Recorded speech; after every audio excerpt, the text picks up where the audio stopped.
जे काही प्रकार झाला का याबाबत नक्की काय प्रकार घडलेला आहे?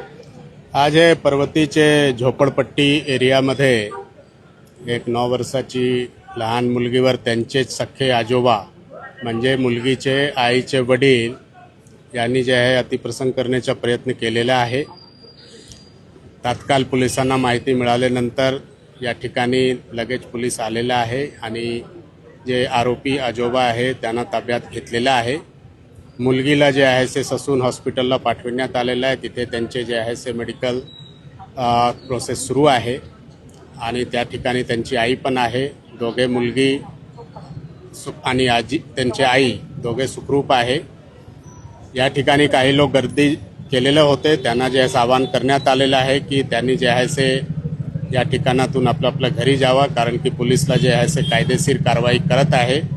तर अशा प्रकारच्या लोकांची गर्दी राहिली तर तिथे जे आहे ते पोलिसांना कायदेशीर कारवाई करण्यामध्ये अडचण निर्माण होणार आहे। तसेच याच भागाचे जे लोक आहे ज्यांना येणे जाण्यामध्ये पण अडचण होत आहे, कारण की थोडा ट्रॅफिकचा अडथळा झालेला आहे।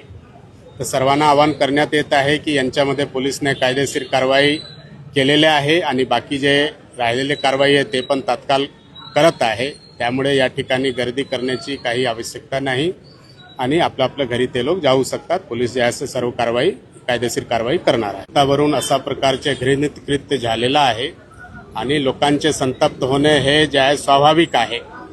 तरीही मी जे आहे लोकांना आवाहन करतो की आपला देशमध्ये कायद्याचे राज आहे आणि कायद्यानुसार जे काही कारवाई आहे ते सर पोलीस करणार आहे। यांना जे आहे ते कमीत कमी वेळामध्ये चार्जशीट चेक करणार आहे आणि ते फास्ट ट्रॅक कोर्टमध्ये यांचे केस जे आहे ते चालवण्याचे आहे। पूर्णपणे जे आहे ते यांच्यामध्ये आपल्याकडून प्रयास होणार आहे।